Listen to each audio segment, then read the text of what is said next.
Okay, we're already at week 2. It goes by really quick, right? Okay, so this week we are getting into kind of the meat of the class. So this is where we start learning about pedagogical approaches, how we present information to students, something called backward design. The information that you gathered last week from your course outline of record, you're going to be using that for the course design plan this week and kind of thinking about your overall course plan. So you're going to jump right into the modules. And when you are done with a module, you're done reading everything, completing everything, you can collapse it. That just gets it out of the way. So it's still going to be up at the top. You can open it anytime, but that way when you come back to your modules the next time, you don't have to scroll forever to see the module that you really want to focus on. Okay, so let's take a look for the overview of week 2. And there are 4 assignments: a quiz, a discussion, course design, and reflection. The same pattern that we're going to be following for most all of the weeks. Let's jump back out and just let me show you what we're looking at here. So we're going to just start by looking at some information about assessments in online courses, something called backward design. That is where you are taking the information from your outcomes. You're starting with what you want students to walk away from your class with. That's what you're starting with. And then you design, okay, what kind of tests, what kind of assessments are going to prove to me that students have met those outcomes. Okay, and then what kinds of activities, practice, materials do I have to give students in order for them to do well, to succeed on the assessment. So that's what they mean by backward design. We start with the outcomes and then we go backward. This is explaining, giving all kinds of detail about that, talking about summative, formative assessments. This is a very key distinction, so make sure you're paying attention to that. We're going to also follow up with this in the next 2-3 weeks as well.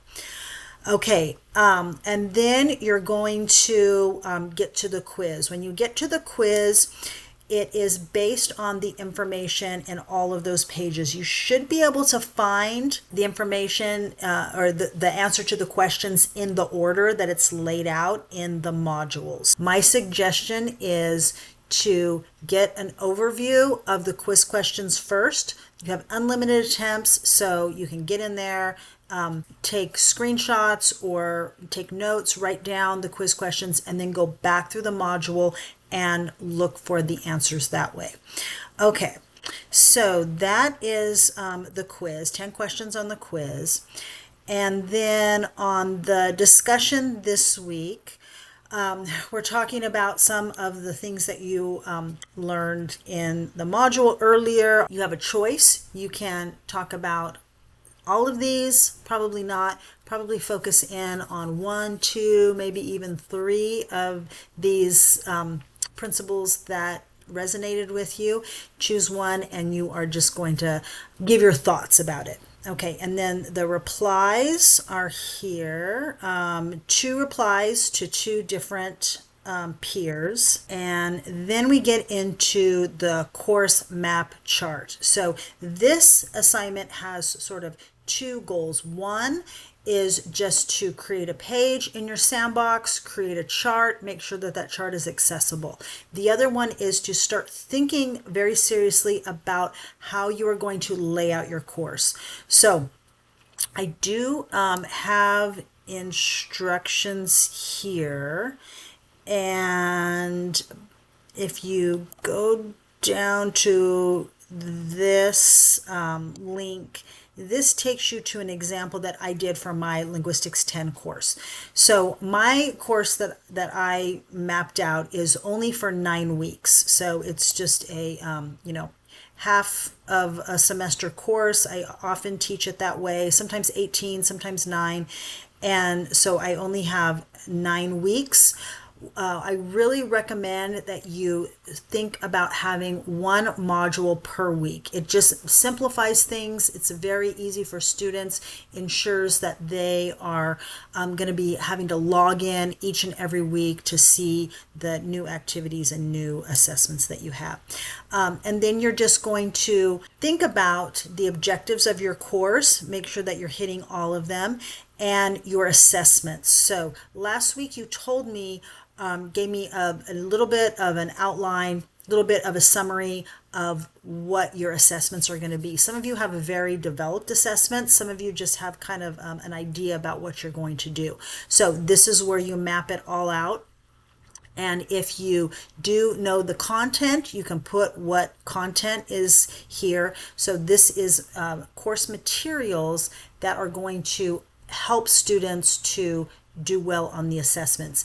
It is possible that you may still be looking for your content. So maybe you have an objective that you need the students to meet. You have an idea about how you want to assess their understanding of that concept, but you haven't found the video or the article or the exact textbook chapter or page that you need to assign them. So in that case, you can just put a little note here that you're still looking for that.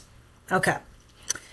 And then the very last assignment is a reflection where I want you to think about the difference between online versus face-to-face assessment. So all of your experience, as a student, as an instructor, what is the difference? Tell me what you think here. Okay, and then that takes us to the end of the week. All right, let me know if you run into any problems.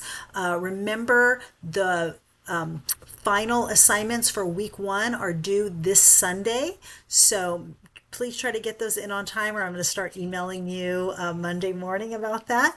And other than that, just let me know if you have any questions about anything, you're having a problem with something, or you don't understand something, or you need some help. And I'm happy to help walk you through it. All right, I'll talk to you later. Bye-bye.